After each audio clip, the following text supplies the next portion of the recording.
Welcome to Comic Toy Reviews, and the topic of this video is about what's more important, the comic book character or the comic book creators for that character.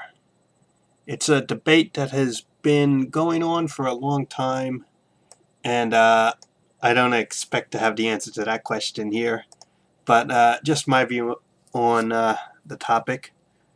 You know, like some people say, what's more important? Is it the comic book character that sells the book?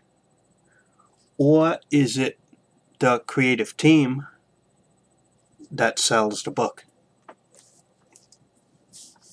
And it's pretty interesting because I think it really could depend on the character. If you have a great creator on a great character, then usually book sales will go much higher than normal.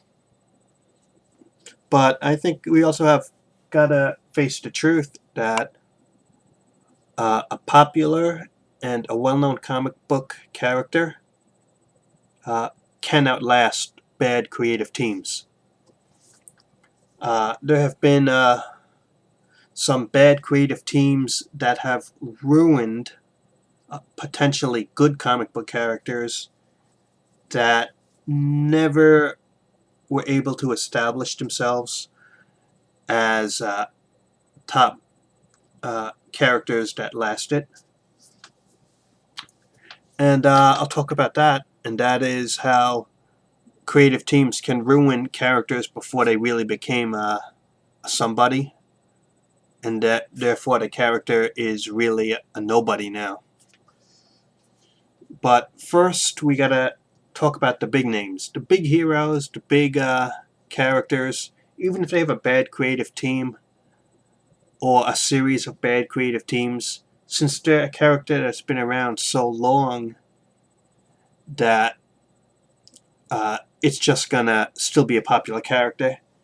And just the name of some of these characters will sell a book. And when you get a Batman book, or you get a Spider-Man book, or the Hulk, or Superman, or the X-Men, it really doesn't matter which creators you put on it, because even if the creators are bad, and even if the run is bad, a new team will eventually get on the book that is a good creative team, and the character will still be around. So a good character will definitely outlast any bad creative team. But then you look at some characters. Remember from the 1990s, in X Factor there was a character called Random. He kind of looked like a biker, and he was all like pasty white in color, and he had like supposed to be like a bad attitude.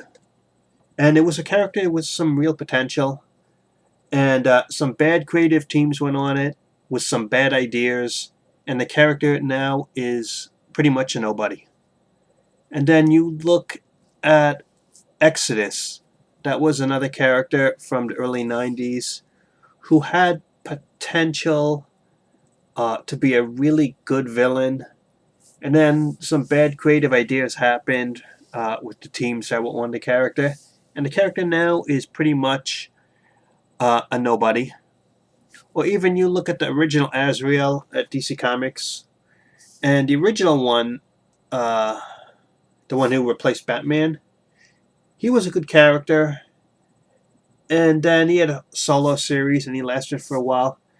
And then some bad creative teams got on the character, and it's all different now. It's the character of Azrael is someone else now, and someone who's not as cool, in my opinion, or as much of an icon.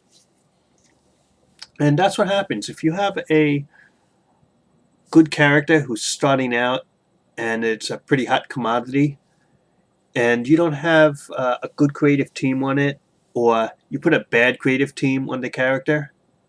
And again, this character is new, it's not really established long term yet, then they can ruin that potential of the character, and the character becomes pretty much a nobody. I've seen it happen a lot of times with characters They started out good. First few years were good. But before they could really get established, some bad creative directions happen. And ultimately, long term, the character really is a nobody.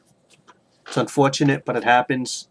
But those bad creative decisions cannot happen, as I said, on the iconic characters and the big names, because they will continue to have new stories. So that's a pretty interesting take on that discussion about creators and the characters.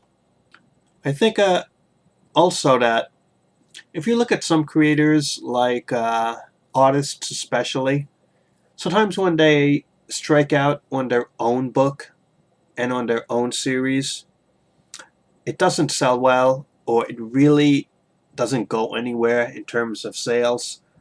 But then when they start working for the big two companies again and on a big name, then their sales really take off.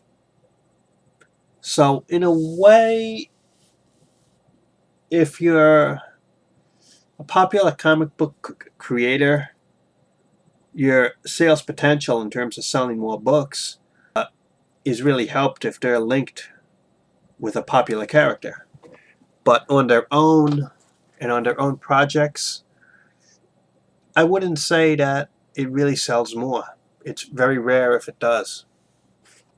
But in the ideal world, you have a great creative team on a popular character, and then you get the best of both worlds, because the sales and the stories on that character will be good, and the creative team working on it will sell many copies, and if they get a royalty on the book, then that's good for them financially as well.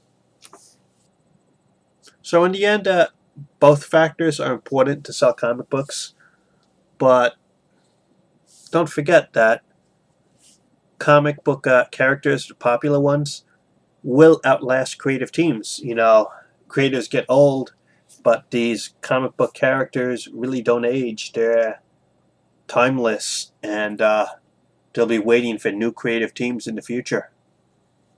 Something else to consider. As I mentioned in the start, I don't think there's any real clear-cut answer in terms of what's more important. It's just different in terms of comic books and sales. So, thanks for watching.